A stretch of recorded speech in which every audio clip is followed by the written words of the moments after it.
Ավետաց լուրը երեք գիշեր այստեղ հայտնեցինք, հետաքրքիր և հեքիաթային մի իրավիճակում, երեք երեկոյան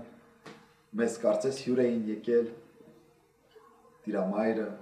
Հովսեփը, Մանուկ Հիսուսը, Մոգերն ու հովիվները, ինչու չէ նաև հրեշտակները։ Այդ հեքիաթային երեկոն շարունակություն ունեցավ այսօր առավոտյան պաշտամունքի և հիմա ժամի 2-ի պաշտամունքին։ Ավետիսը մեզ կփոխանցեն մեր եկեղեցու Կիրակնորիա դպրոցի մանուկները, որ ես այստեղ եմ հրավիրում նրանց սիրով, եկեք ողջունենք մեր փոքրիկներին։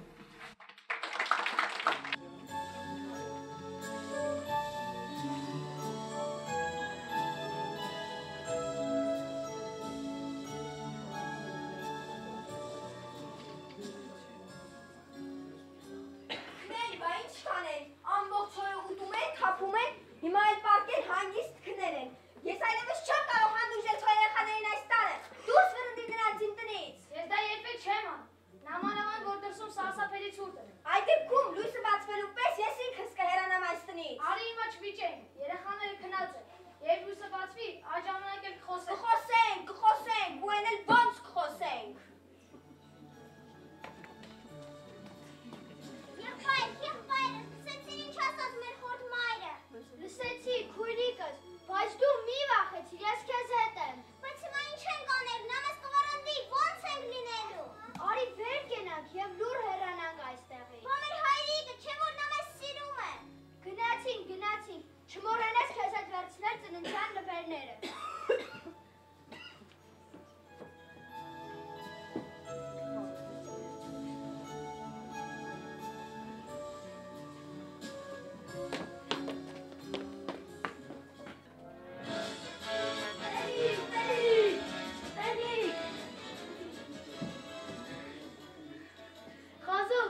շատ մանուկներել են եկել քո ծննդյանը։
Մենք ձեզ շատ սիրում ենք և հոգաչափ շնորհակալ ենք ձեզ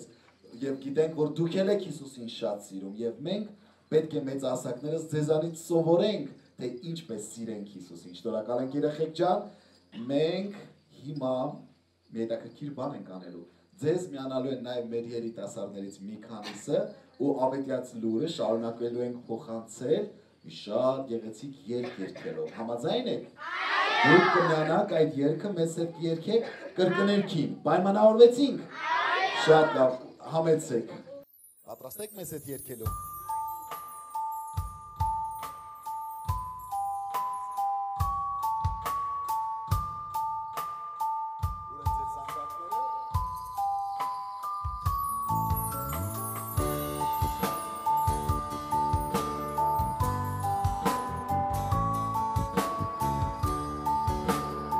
Այս ողջունը ընդունեք մեր երիտասարդների կողմից։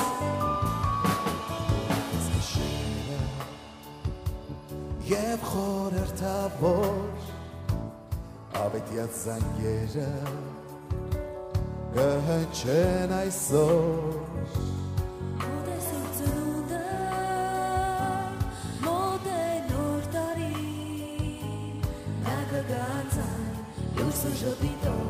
Ժպիտով բարի ջերմության ալիքը լուր կտարածվի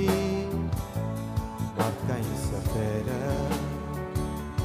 լույսը կբացի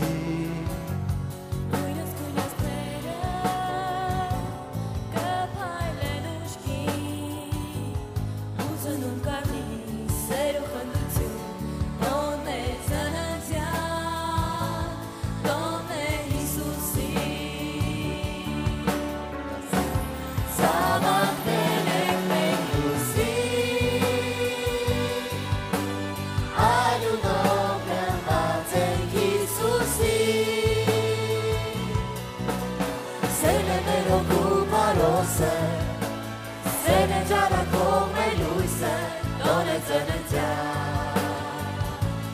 Դոնե Հիսուսի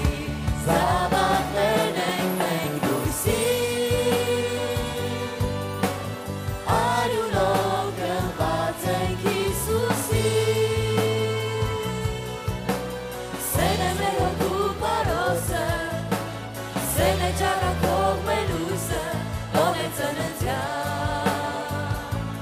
Դոնե Հիսուսի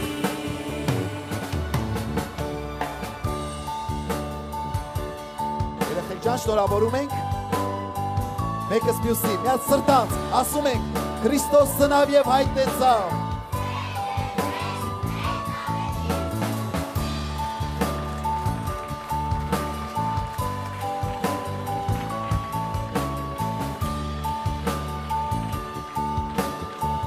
Իսկ հիմա բոլորս էկրանին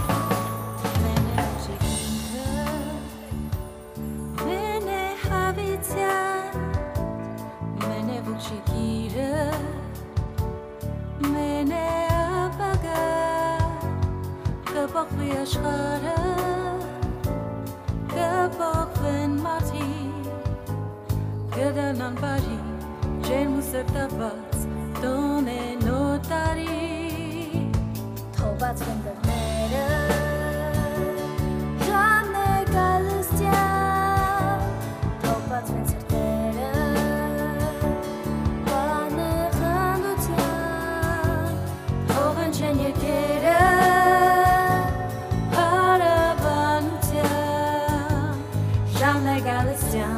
Բան է խնդրության և երանության Դոն է ծննդյան Զավակներն ենք մենք լույսի Արյունով գնված ենք Հիսուսի Սեն է մեր հոգու պարոսը Սեն է ճարակող մեր լույսը Դոնե ծննդյան, դոնե Հիսուսի, զավակներն ենք մենք լույսի Արյունով գնված ենք Հիսուսի Սեն է մեր հոգու պարոսը, սեն է ճարակող մեր լույսը Դոնե ծննդյան, դոնե Հիսուսի Դոնե ծննդյան, դոնե Հիսուսի Դոնե ծննդյան, դոնե Հիսուսի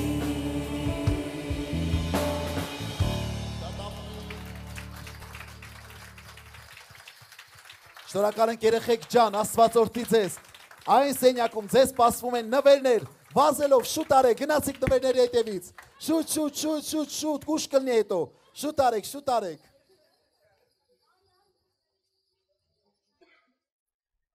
Ավետիած պատգամը պետք է առնենք Ղուկասի ավետարանից, 2-րդ գլուխ 1-16 համարները ընթերցելով։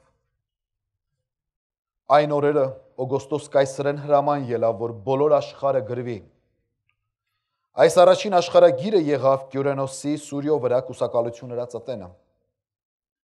Ամենքը կերթային աշխարհագիրը մտնելու, ամեն մեկը իր քաղաքի մեջ։ Հովսեփել Գալիլեայեն Նազարեթ քաղաքեն ելավ դեպի Հրեաստան, Դավթի քաղաքը, որ Բեթլեհեմ կկոչվի, ինքը Դավթի տունեն եւ ազգատոհմենը լալու համար։ Աշխարհագիրը մտնելու Մարիամի հետ մեկտեղ, որ իր նշանածն էր եւ հղի էր։ Երբ անոնք հոն էին անոր ծնանալու օրերը լեցվեցան, իր անդրանիկ որդին ծնավ ու խանձարուրով փաթաթեց եւ զանիկա մսուրին մեջ պարկեցրեց, որովհետեւ իջևանին մեջ իրենց տեղ չկար։ Այնտեղ հովիվներ կային դաշտի մեջ կեցած, որոնք իրենց հոտերուն գիշերվան պահպանությունը կնեին։ Ահա Տիրոջը հրեշտակ անոնց վրա իջավ ու Տիրոջը փառքը նրանց բոլոր տիքը ծագեցավ եւ խիստ շատ վախցան։ Բայց հրեշտակը ըսավ անոնց. մի վախեցեք, վասնզի ահա ես ձեզի մեծ ուրախության ավետիսմը կուտամ, որ բոլոր ժողովրդին պիտի լա։ Վասնզի այսօր փրկիչ մծնավ Դավթին քաղաքին մեջ, որ օծյալ Տեր է։ Եվ այս ձեզի նշան մը լա, մանուկ մը պիտի գտնեք խանձարուրով փաթաթված, ու մսուրին մեջ պարկած։ Իսկույն այն հրեշտակին հետ երկնային զորքերու բազմությունն եղավ, որոնք Աստված կորտնեին ու կսեին. երկնքի բարձրության մեջ Աստծո փառք, երկրի վրա խաղաղություն, մարդոց մեջ հաճություն։ Երբ հրեշտակները անոնց մե երկինք վերցվեցան, հովիվները ըսին. եկեք միջև Բեթլեհեմ երթանք ու տեսնենք, թե ինչ է այս եղած բանը, որ Տերը մեզ ցույց տվեց։ Գնացին արտորալով եւ գտան Մարիամը ու Հովսեփը մսուրին մեջ պարկած մանուկը։ Ամեն։ Երանի այսօր ամեն մի մարդ այս պարզ սրտի ցանկությամբ որոշում կայացնի, ինքն իր անձին ասի. ելնեմ ու երթամ, տեսնեմ, թե այս ինչ է։ Երանի ամեն մեկ անմահ հոգի այս աշխարհի վրա մի պա ինքն իրեն գալով իր մեջ այս որոշումը կայացնի, ելնեմ, երթամ ու տեսնեմ։ Երանի ամեն մեկ մարդ հասկանա ու գիտակցի, որ կյանքը միայն այն չէ, ինչ որ տեսնում եք, ինչի մեջ որ եք այսօր դուք, ինչ է լինի ձեր վիճակը, ճակատագրիրը, քեզ ինչ վիճակի մեջ որ դրել է, ինչ վիճակի որ հասել ես այսօր, կյանքի խնդիրներով հանդերձ, դժվարություններով հանդերձ, ցավով ու նեղությունով հանդերձ, հարստությամբ եւ աղքատությամբ հանդերձ, հիվանդությամբ հանդերձ, ինչ որ ես, ինչ վիճակում որ ես, հիշիր, որ գոյություն ունի ուրիշ մի վիճակ, գոյություն ունի ուրիշ մի կյանք ես աշխարհի վրա, գոյություն ունի մի բան, որ արժե այն տեսնել։ Երանի այսօր մի սրտի ցանկություն ծնվի քո հոգուտ մեջ, ելնեմ, երթամ ու տեսնեմ, ինչ է սա։ Մենք շատ հաճախ այնքան սովորենք մեր կյանքի իրավիճակին, որ մենք այլևս ուրիշ բան չենք էլ պատկերացնում, ուրիշ բանի չենք էլ հավատում։ Մեզ թվում է, թե ինչ որ կա, ինչի մեջ որ եմ այսօր ես, դա դաջված է իմ ճակատին։ Դա այդպես է սահմանված, այդպես է որոշված։ Ես ոչինչ չեմ կարող փոխել իմ կյանքում։ Դա քո ժառանգությունդ է, քո ծնողներդ այդ են քեզ ժառանգել, կամ սա քո բախտդ է։ Այդպես կարող էին մտածել եւ հովիվները, եւ շարունակ մնային իրենց գառների ու ոչխարների հետ։ Բայց Աստված այցելություն արեց նրանց։ Աստված իր երկնային հրեշտակային զորքի միջոցով խոսեց նրանց հետ, որ Հիսուս մանուկն է ծնվել։ Ինչ տարբերություն Հիսուսն է ծնվել։ Ինչ կար այն փոխի իմ կյանքում։ Չէ որ իմ կյանքս արդեն ի վերուստ որոշված է, որ ես պետք է ունենամ այս կյանքը, այս ճակատագիրը, այս պատմությունը։ Աստված այսօր քեզ էլ է այցելում։ Աստված այսօր տարբեր կերպերով, տարբեր միջոցներով իր հրեշտակների պատգամը տարբեր մարդկանց միջոցով, երեխաների միջոցով, քարոզչի միջոցով, կյանքի տարբեր իրավիճակների միջոցով քեզ հետ խոսում է ու ասում է Դավթի քաղաքում մանուկ է ծնվել։ Այդ մանկան ծնունդը ուղղակիորեն առնչություն ունի մեզանից յուրաքանչյուրի հետ, որովհետև այդ մանկան ծնունդով եւ մեր նրա այդ հանդիպումով կարող է մեր կյանքում ամեն բան փոխվել։ Հավատացեք այս լուրին։ Սուրբ Ծննդյան պատգամը այդ ճիշտ սրա մեջ է։ Սուրբ Ծննդյան ավետիսը ճիշտ սրա մեջ է, որ Քրիստոս իր ծնունդով կարա քո կյանքում բերի նոր ծնունդ, նոր փոփոխություն, մի նոր կյանք կարա քեզ պարգևի։ Միայն թե դու էլ պետք է այդ որոշումը կայացնես քո սրտիդ մեջ, քո հոգուտ մեջ, ելնեմ, երթամ, տեսնեմ, Հիսուսին։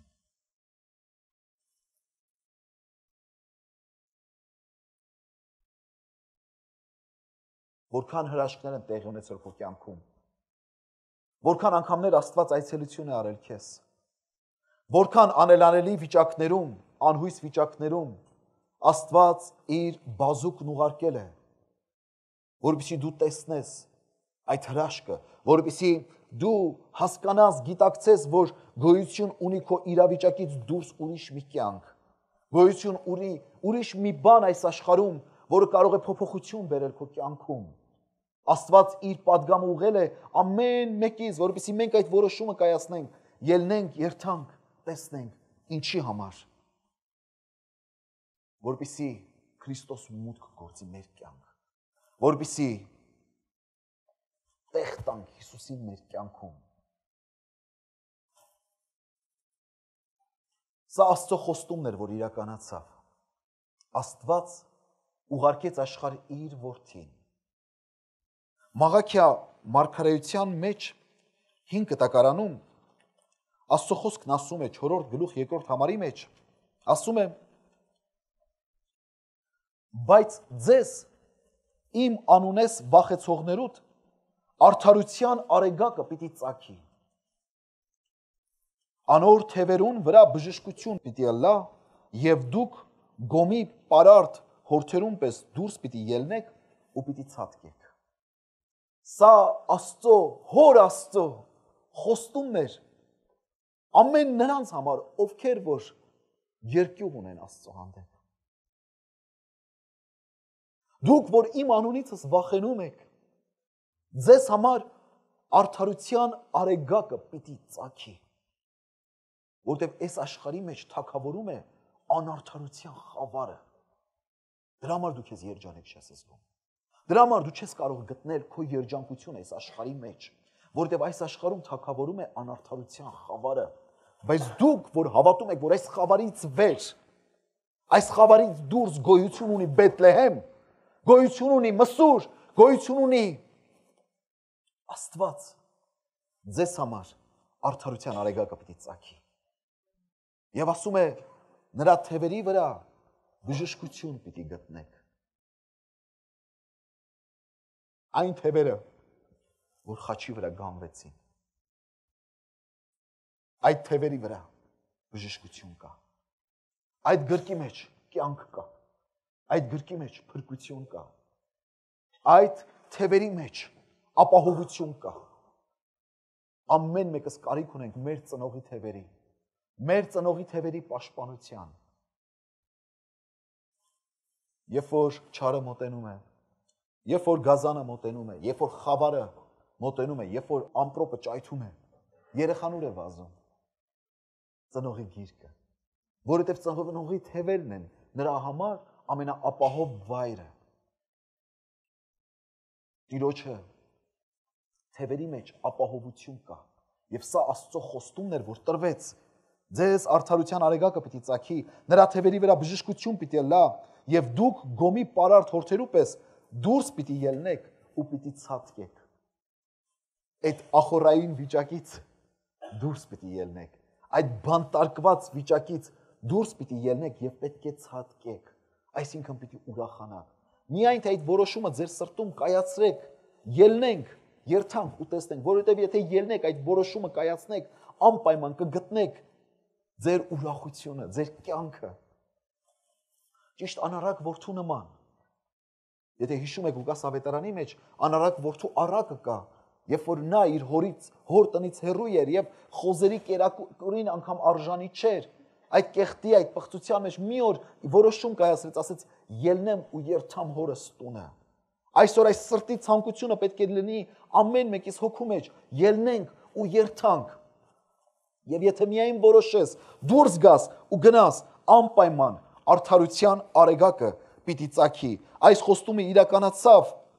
Քրիստոսի ծնունդով։ Եվ Լուկաս ավետարանի մեջ առաջին գլուխ 78 եւ 79 համարների մեջ կարդում ենք, ասում է. մեր Աստծույն գթած ողորմությանը համար, որով ծագող արեգակը վերեն մեզ այցելության եկավ։ Խավարի եւ մահվան ստվերի մեջ նստողներուն լույսը լալու ու մեր ոտքերը խաղաղության ճանապարհի մեջ շտկելու։ Տիրոջը այս խոստումը Մաղաքիայի միջոցով տրված իրականացավ նոր կտակարանի մեջ։ Աստծո խոսքն ասում է մեր Աստծուն գթած ողորմության համար, որով ծագող արեգակը վերեն մեզի այցելության եկավ։ Հիսուս այդ երկնքի ծագող արեգակն էր, որ երկնքից մեզ այցելության եկավ։ Մահվան ստվերի մեջ ապրող ժողովրդին, այդ անարդարության խավարի մեջ ապրող ժողովրդին այցելության եկավ Քրիստոս, որպես երկնքից ծագող արեգակ, որպեսզի քո կյանքում էլ ծագի նա ու քեզ փրկություն տա, որպեսզի նրա բազուկների մեջ գտնես կյանք ու փրկություն։ Սակայն Աստծո սրտի հարցը սա է,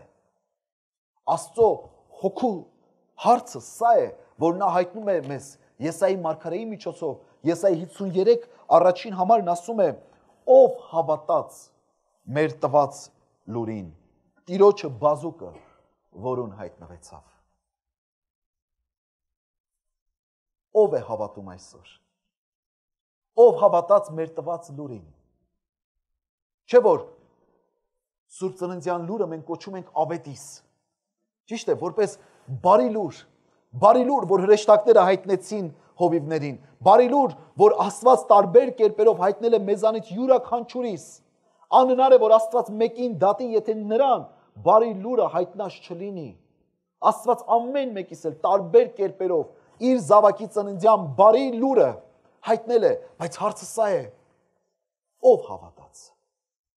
մեր տված լուրին։ Ով է հավատում մեր տված լուրին, եւ երկրորդ հարցը սա է. Տիրոջը բազուկը որուն հայտնվեցավ։ Դու կարող ես վկայել այսօր, որ Տիրոջը բազուկը քեզ հայտնվել է։ Տիրոջը բազուկը այն թևերը, որի մեջ բժշկություն կա։ Այդ պաշտպանող, կյանք տվող թևերը արդյոք հայտնվել է քեզ։ Այս բազուկը հայտնվում է բոլոր նրանց, ովքեր որ կհավատան, ովքեր որ տեղ կտան իրենց կյանքի մեջ Հիսուս Քրիստոսին։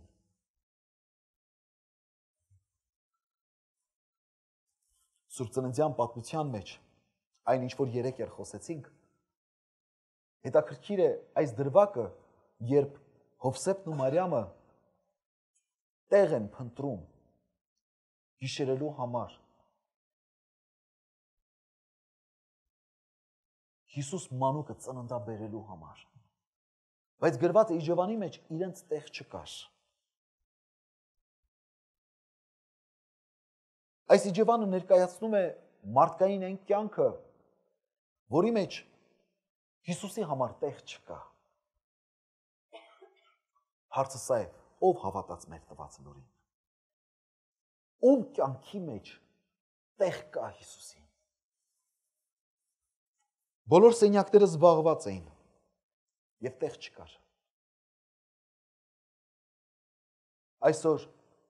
մեր կյանքերն էլ այնքան զբաղված են։ Մեր սրտերն էլ այնքան զբաղված են, մեր մտքերը այնքան զբաղված են։ Մենք ժամանակ չունենք, որքան շատ ենք այս արտահայտությունը անում։ Ժամանակ չունենք եւ չենք մտածում, երբ որ ասում ենք ժամանակ չունենք, դա ինչ է նշանակում։ Դա նշանակում է ժամանակը այն կյանքի տևողությունն է, չէ՞։ Այդ գոյությանս մեջ այնքան բան կա լցված, իմ ժամանակիս այնքան լեցուն է այլ բաներով, որ ես Տիրոջը համար, երբ որ ասում եմ ժամանակ չունեմ, ուրիշ խոսքով ուզում եմ ասել, տեղ չունեմ։ Ճիշտ է։ Արդյոք դա նույնը չէ, ինչ որ Իջևանի մեջ տեղ չկար Հիսուսի համար։ Այդ ժամանակը տվողը, այդ կյանքը տվողը, այդ քո գոյությունը ապահովողը նույն այդ Տերն է, նույն այդ Աստվածն է։ Հետաքրքիր է, որի համար տեղ չկա։ Այս է մարդ արարածը։ Մարդիկ նայում էին Մարիամին եւ Հովսեփին, նրանք հարուստ չէին։ Եվ հավանաբար նայելով նրանց արտաքին տեսքին մտածեցին, որ սրանք չեն կարող ոչ մի կերպ վճարել կամ ոչ մի շահ չի կարելի ակնկալել սրանցից։ Եվ իրենց համար տեղ չկար։ Եվ նրանց արժանի տեղը ցույց տվեցին ախորը։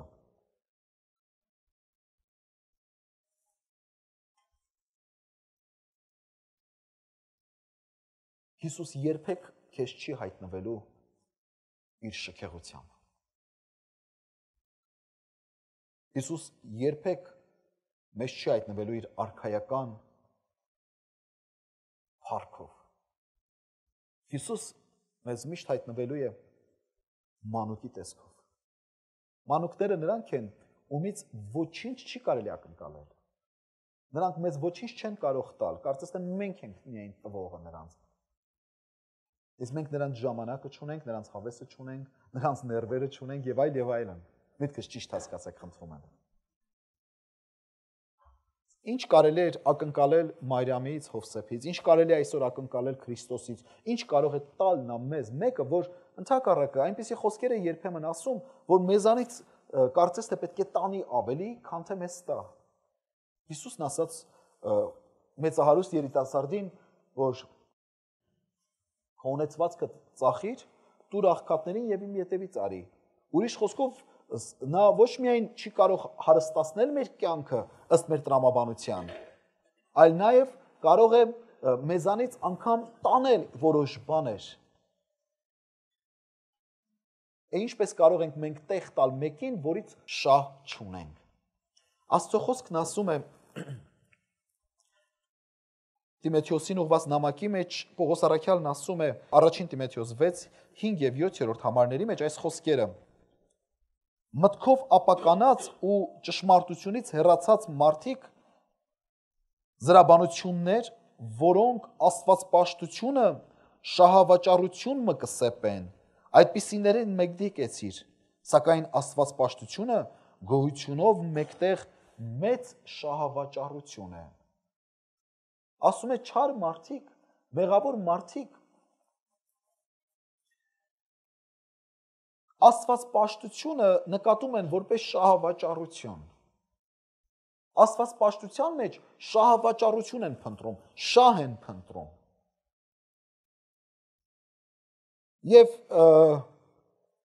Երբ որ տեսնում են շահ չկա, ուրեմն նրա համար տեղ էլ չկա։ Որովհետև 100% եմ ասում, եթե քեզ կանչեին մի հանդիպման, որից հետո դուք $1 միլիոն կշահեիք, ով էլ գար ձեր տուն, ինչ գործեր էլ ունենայիք, ինչ հարցեր էլ ունենայիք, ինչքան էլ զբաղված լինեիք, ինչքան էլ էս լինեիք, 100%, ես էլ ձեզ հետ միասին ժամանակ կունենայի այդ հանդիպման համար։ 100% կիելնեի ու կերթայի։ Չէ, հովիվները վեր կացան ու գնացին։ Եթե ես այնտեղ շահ տեսնեմ, ճիշտ է, այդ որոշումը կկայացնենք, վեր կանանք ու գնանք։ Եվ ասում է, չար մարդիկ շահ են փնտրում աստվածպաշտության մեջ։ Բայց իմացեք մի բան, որ աստվածպաշտության մեջ մարդուս մեծագույն շահն է։ Մարդուս մեծագույն շահն է։ Աստվածպաշտությունը գոհունակության հետ մեկտեղ ասում է մարդուս մեծագույն շահն է, ամենամեծ շահն է։ Միայն թե այդ որոշումը կայացնենք, գնանք, տեսնենք ու տեղ տանք նրան մեր կյանքի մեջ, տեղ տանք նրան մեր ժամանակի մեջ, տեղ տանք նրան մեր սրտերի մեջ, մեր հոգիների մեջ։ Մենք շահ ենք փնտրում մի տեղ, որտեղից դեռ ոչ ոք շահած դուրս չի եկել։ Ով էլ ուզում է լինի։ Վերջնական արդյունքում որևէ մեկը այս աշխարհից շահով չի գնացել։ Որևէ մեկը շահած դուրս չի եկել այս աշխարհից։ Որևէ մեկը այս աշխարհից ոչինչ չի տարել։ Այսինքն շահ փնտրել մի վայրում, որտեղ ոչ ոք չի շահել միջև հիմա։ Եվ միշտ այ խապկանքը կայանում է սրանում, սուտը կայանում է սրանում, որ չգիտեմ ինչի ես հավատում եմ, որ շահողը ես լինելու եմ։ Ես լինելու եմ այդ շահողը։ Չգիտեմ ինչի մենք բոլորս համոզված ենք, որ մենք ենք լինելու այդ անձը, որ շահելու է, ճիշտ լոտարեի նման, հա։ Լոտարեի նման, կազինոյի նման, չէ, որ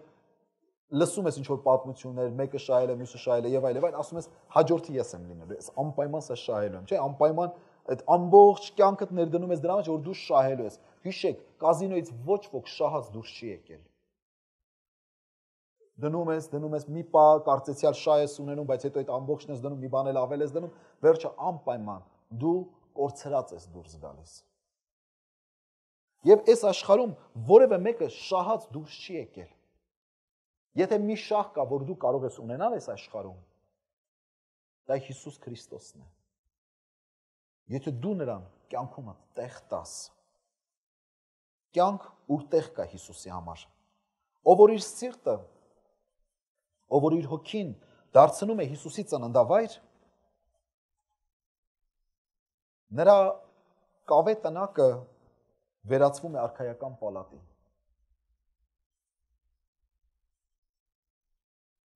Ով որ իր սիրտը, իր կյանքը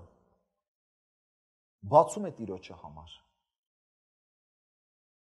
Իր հոգին դարձնում է մի ծննդավայր Հիսուսի համար։ Իր այս կավե տնակը դարձնում է արքայական պալատ, հավիտենական բնակարան Աստծո համար։ Եվ կյանքդ, քո այս կավե անոթը դարձնում ես արքայական պալատ, ուր որ իր բնակությունն է հաստատելու հավիտենական արքան երկնքի, Հիսուս Քրիստոսը։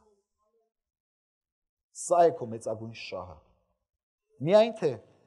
կյանքդ բաց արա Տիրոջը համար։ Միայն թե կյանքիդ մեջ թույլ տուր, որ Քրիստոս բնակվի։ Սիրտդ բաց արա,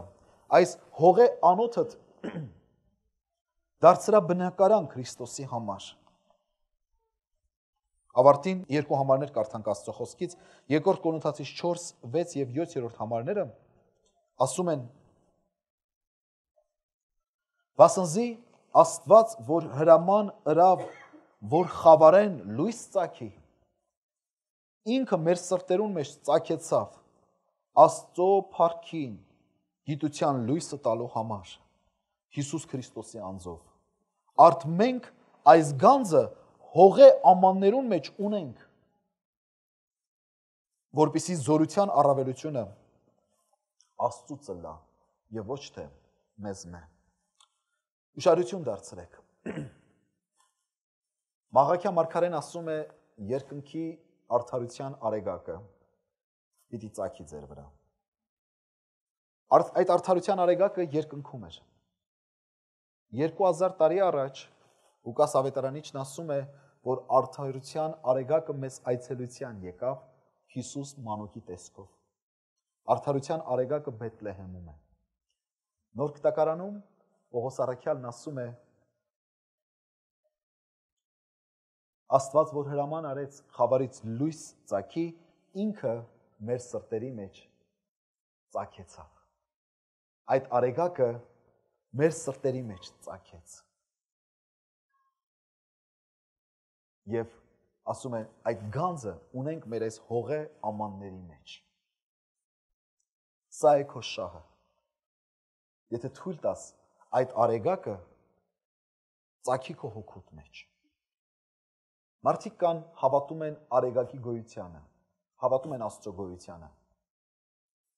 հավատում են նրա գոյությունը երկնքում է, ընդունում են այն և ապրում են այս հավատքով։ Ուրիշներ կան, որ մի քայլ առաջ են գնացել, նրանք հավատում են արեգակի գոյությանը Բեթլեհեմում, հավատում են նրա կյանքին, նրա բարոյական օրենքներին, նրա ապրածին, այսինքն այն կյանքը, որ նա ապրել է Երուսաղեմում, Պաղեստինում, այդ կյանքի գոյությանը հավատում են։ Մի քայլ ավելի առաջ են։ Բայց Աստծո ուզած հավատքը այն որ ասում է ով հավատաց մեր լուրին, այս հավատքը չէ։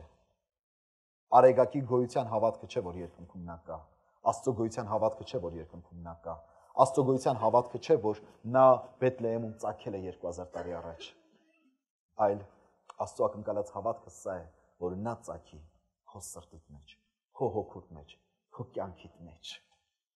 Եվ այն ժամանակ Տիրոջը բազուկը պիտի հայտնվի քո կյանքում։ Եվ այդ գանձը կունենաս այս կավե ամանի մեջ, այս կավե անոթի մեջ, եւ ուժի առավելությունն ասում է Աստծուց կլինի եւ ոչ թե քեզանից։ Հաղթելու համար, ուժ հաղթելու համար այս կյանքում, այս դարին, մարմնին, գերեզմանին, մահվանը, այդ ուժը, որ կտա քեզ հաղթական, հաղթանակ այս աշխարհի վրա, 100%, դուրս արի քո վիճակներից հետ։ Դուրս ել, գնա հանդիպիր նրա հետ եւ ընդունիր նրան, տեղ տուր նրան կյանքիդ մեջ եւ կյանքդ կվերածվի դրախտի։ Երկնքի արեգակը կծագի հոգուտ մեջ։ Միայն թե սրտի դուռը բաց նրա առաջ։ Կար մի ժամանակ, երբ այդ իջևանատունը արժեք ուներ։ Կար մի ժամանակ, երբ նա փայլում էր իր գեղեցկությամբ, իր շքեղությամբ, իր հյուրերի, իր բարձրաստիճան հյուրերի ներկայությամբ։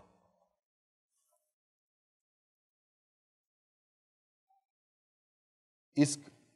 այդ ախորը ինչ էր։ Այն հրապուրիչ էր միայն կենդանիների համար։ Բայց իջևանատան մեջ տեղ չկար Հիսուսի համար։ Միայն ախորի մեջ կար տեղ Հիսուսի համար։ Արդյունքում ինչ եղավ։ Այսօր 21 դար հետո ուր է այդ իջևանատունը։ Չկա այն հողին է հավասարացված։ Այն գոյություն չունի։ Նրա փառքը խոտի ծաղկի փառքի պես մի պահ երևաց եւ հետո չորացավ ու գնաց։ Բայց այն վայրում, որտեղ որ Հիսուս ծնվեց, այսօր վեր է խոյացել մի հրաշագեղ տաճար, ուր աշխարհի 4 անկյուններից միլիոնավոր մարդիկ գնում են ուխտագնացության հանդիպելու Հիսուսի հետ։ Այսպես է անում Աստված։ Այն կյանքերը, որտեղ որ Հիսուսի համար տեղ չկա, որքան էլ նրանք շքեղ լինեն։ Մի օր չորանալու են, մի օր կորչելու են, մի օր հող են դառնալու։ Իսկ այն կյանքերի մեջ, որտեղ որ տեղ կա Հիսուսի համար, արտաքուստ մարդիկ կնային, կասեն, այսինչ է, կավ է, այսինչ տուն է, այսինչ ախոր է։